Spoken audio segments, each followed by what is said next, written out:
ආයිබෝන් ආවිෂ බොහෝ වේවා ආදරේ මේ පුංචි පොඩි ඩිංගක් කතා කරන්නේ රටවල් වල ගොඩක් ගිහින් ඉඳලා උනත් රැකියාවක් කරලා උනත් කුවෙට් එකට ඇවිල්ලා අපේ ආදරණීය සහෝදරියෙකුට වැරදිච්ච තැන.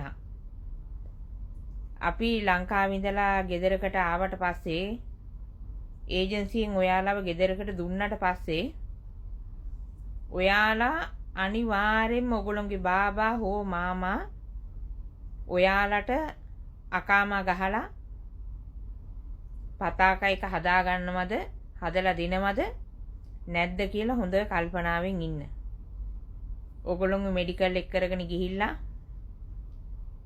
පතාක එක හදලා දුන්නේ නැත්නම් ඔයාලා ඒ ගෙදර වැඩ කරනවා කියන්නේ හොඳට මතක තියාගන්න. කවදා හරි යන දවසක නිකම්ම ගිහිල්ලා වරදක් නොකර ජේලර් එකේ ඉඳලා ලංකාවට යන්න වෙනවා.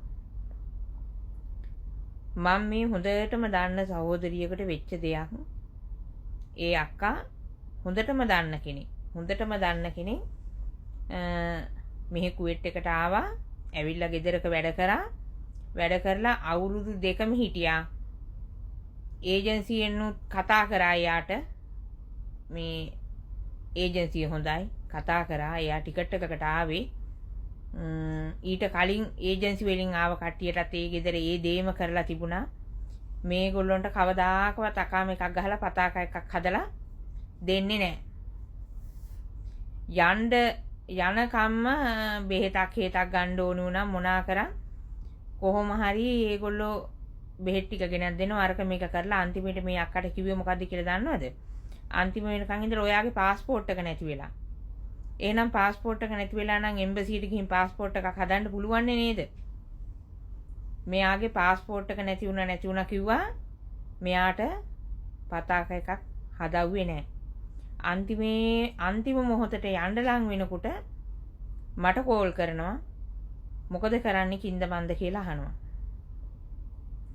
ඊට පස්සේ මමත් ඒ බාබට කතා කරා, එම්බසියට කතා කරා, හැමතැනටම මමත් කතා කරා. ඒ නිසා මම ඔයාලට කියන්නේ එතකොට බාබා මොකක්ද දන්නවද කිව්වේ? මෙයාගේ પાස්පෝර්ට් එක නැති වෙලා තියෙන්නේ. ඉතින් මෙයා කිව්වා මේ කමන්නේ මං ආයි කුවෙට් එන්නේ මේ එහෙම කියලා කිව්වා. කිසිම අවුලක් නැහැ මේ දවස් දෙකෙන් යවනවා කියලා. බටර් ගාලා කොහොම හරි එයාව ගිහිල්ලා ජේලර් එකට බාර දුන්නා. දවස් මං හිතන විදිහට දවස් 5ක් හෝ දවස් 7ක් ඔන්න ඔය වගේ දවසක් හිටියා. බොහොම ලස්සනට සූක්ෂම විදිහට එතනින් තව වැඩක් කරනවා. ෆෝන් එක ගන්නවනේ. ෆෝන් එක අරගන්නවා.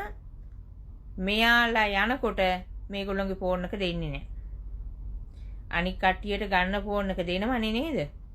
මේ එක්කෙනෙක් නෙමෙයි දෙවෙනි කෙනත් ලංකාවට යවුවා. කලින් කෙනත් ওই විදිහටම ගියේ. දෙවෙනි කෙනාටවත් ඒ විදිහටම තමයි ලංකාවට යවුවේ. ඉතින් කුවෙට් එකට එන්න බෑ. එතකොට අපි එයා අවුරුදු 2ම ගෙදරක වැඩ කරලා නිකන් සාක්කියක් නැති මරණයක් වගේ ඇයි ළමයි අපි මේ ගිහිල්ලා මේ ජේලර් එකේ බුදියලා යන්නේ.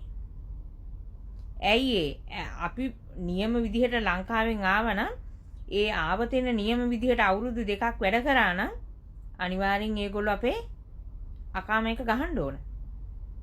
ඒගොල්ලෝ ගහන්නේ නැහැ. එතකොට ගහන්න නැතුම් හිටියම් මෙහි රටේ දඩයක් ගෙවන ඕගොල්ලෝ දන්නව නේද? එතකොට මෙයා එම්බසි ගියා නම් එහෙම කේස් යනවා. මෙයා අන්තිම මොහොතේ එම්බසියට ගිහින් අල්ලන්න යනකොට කිව්වේ නෑ අද ඔයාව එක් කරගෙන ගිහිල්ලා හෙට නෙමෙයි අනිද්දා උදේ වෙනකොට ඔයාව යවනවා. අන්න ඒ විදිහට කියලා ඒ සහෝදරිව ලංකාවට යවුවා. ඊට කලින් කෙනාවත් ඔය විදිහටම ගෙදර තියාගෙන ඉඳලා ලංකාවට යවවුවා. එතකොට අපි දැනගන්න ඕන ආවට පස්සේ මේ කතා කරන්න. අනිත් එක මේ කවදාකවත් මේ ගෙවල් වලට ආවගෙන් පස්සේ අනේ මේ මාමා හොඳයි බාබා හොඳයි අපිව කොහොම හරි යවයි. අනේ ඔය මෝඩ මොලේ නම් චුට්ටක්වත් හිතන්න එපා. මේ රටේ නීතියක් කියලා දෙයක් තියෙනවා. ඒ නීතියට අපිට අනිවාර්යයෙන්ම අපේ ලංකාවගේ අපේ හදන අයිඩෙන්ටිටිය ඒක අපිට හදන්න ඕනේ මේගොල්ලෝ. මෙඩිකල් එක කරගෙන ගිහිල්ලා ওই වැඩ ටික කරලා හදලා ගෙනල්ලා දෙන්න ඕන. එහෙම නැතුව දැන් අපි කියමුකෝ වෙන රටක කෙනෙක් හිටියා කියලා. එතකොට එයාගේ කාර්යගෙන ගිහිල්ලා හිමීට ඉස්සර බෙහෙත් ටික ගන්න ඕනි වුණාම තරයගේ මෙයාගේ එක් කරගෙන ගිහිල්ලා කොහොම හරි මේවා කරලා බාබලා බෙහෙත් අරන් දෙනවා. එක්ක සල්ලි දීලා කොතනට හරි ගිහින් බෙහෙත් ටික අරන් දෙනවා. ඉතින් හැමදාම මං ඔයාලට කියන්නේ මේ ගෙදරකට ආවට පස්සේ දැන් අපිට මාස්පතා පඩිය හම්බ වෙනවනේ. කමන්නේ. වෙලාවට පඩිය දෙනවනේ, කණ්ඩ ටික දෙනවනේ, බොණ්ඩ ටික දෙනවනේ. එහෙම හිතන්න යන්න එපා. මේගොල්ලෝ අපිව ගන්නේ කණ්ඩ බොණ්ඩ දීලා වෙලාවට පඩිය දෙනවා කියන ඒ ඇග්‍රීමන්ට් එකට තමයි ගන්නෙ. ඊට පස්සේ ඒගොල්ලෝ ගෙනල්ලා අපිව නිකන් මේකේ තියාගෙන ඉඳලා කිසිම වරදක් නැතුව ලංකාවට යන්න යනකොට බොහෝම ලස්සනට ගිහින් අරකට අතෑරලා දාලා එනවා. එතකොට වැරද්ද කාගේද? අනිවාර්යෙන් ඕගොල්ලෝ ආවගෙන් පස්සේ ඕගොල්ලෝ කතා කරන්න. මේ මගේ පතාක එක හදන්නේ නැද්ද? එහෙම කියලා කතා කරන්න. මේ සමහරක් විට මේ වීඩියෝ එකට කට්ටිය කියන්න පුළුවන් එහෙම හදන්න නැතුන් ඉන්නේ කොහොමද? එහෙම හැදුවේ නැත්තම් බාබලට දඩ ගහනවනේ. ඔව් දඩ ගහනවා නීතියට ගියොත්. නීතියට යන්නේ නැතුන් කෙලින්ම මේ හිමීට පොතත් බාබා ළඟ තියාගෙන ෆෝන් එකත් අරක ඇතුළට ගිහිල්ලා පොලිසියෙදිම ෆෝන් එකක් තියාන ලංකාවට ඇරලා දැම්මම මොකද කියන්නේ? කිසිම දෙයක් නැහැනේ ඔයගොල්ලොන්ට. ඒ නිසා අපි එන හැම මොහොතකම කිසිම බයක් නැතුව නීතියක් කියලා දෙයක් තියෙනවා. ඒ නීතියට අපි කතා කරලා අපි යන්න අපේ අවශ්‍ය දේවල් ටික අපි මෙහි රස්සාව කරනකම් අපි නීතියානුකූල විදිහට මේ රටේ රැකියාවක් කරලා ආව වගේ අපි ලස්සනට අපේ දරුවෝ ළඟට අපි ලංකාවට යන්න ඕන. හැබැයි මේගොල්ලෝ හදලා නැහැ කියලා ඔයගොල්ලෝ එම්බසි ගියා නම් අනිවාර්යෙන් ගෙදර මාමට බාබට ලොකු ගාණක් මේ රජයට ගෙවන්න වෙනවා.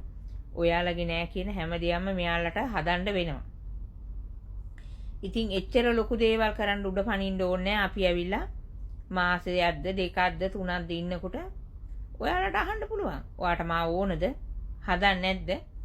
අනිවාර්යෙන් මෙහෙම හදන්නේ නැත්තම් මෙහි දැන් ඔයගොල්ලෝ කුවේට් එකේ නම් කුවේට් එකට ගේන ඒජන්සියක් තියෙනවා. ඒකට කතා කරන්න. ලංකාවේ විදේශ සේවා නිමිතියකට කතා කරන්න. ලංකාවෙන් ආව ඒජන්සියට කතා කරන්න. එහෙම කතා කරලා දන්න කියන විදිහකට තමන්ගේ වැඩ ටික කරගන්න. රට එනවා කියලා රට ආවා. ගෙදරකට ආවා. හරි දැන් ඔක්කොම හරි කියලා කවදාකවත් හිතන්න එපා. එහෙම වුණොත් එහෙම අවුරුදු තව කෙල්ලෙක් ඉන්නවා. අවුරුදු මං හිතන්නේ අවුරුදු 6ක් මේ නේපාල් අවුරුදු 6ක් වැඩ කරනවා. එයාගෙත් හදලා නැහැ. එයාත් යන්නේ අර විදිහටම තමයි.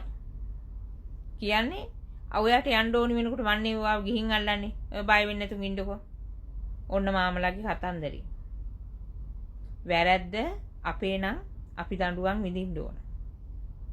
ඔයාලා මතක තියාගන්න එහෙම පිංගල් මාක් තියලා අවුරුදු ගාණක් එක විදිහට එකම ගෙදර එකම කපිල් කෙනෙක් ළඟ වැඩ කරලා පිංගල් තියලා ගිහින් ආයි කුවේට් එකට එන්න බෑ.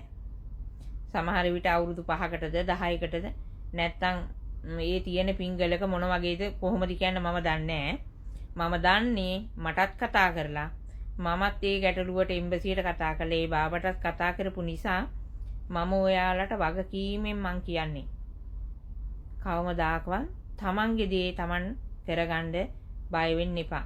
එහෙනම් ගොඩක් ආදරේ බුදු සරණයි ජේසු පිහිටයි අල්ලා දෙවි පිහිටයි මේ රටකට ආම ගොඩාක් කල්පනාවෙන් කාටවත් බය වෙන්න එපා. කෙලින්ම තමන්ට අවශ්‍ය දේ මූණට ගිහින් කතා කරලා තමන්ගේ වැඩ ටික කරගන්න ශක්තිය ධෛර්යය අරගන්න. ආදරේ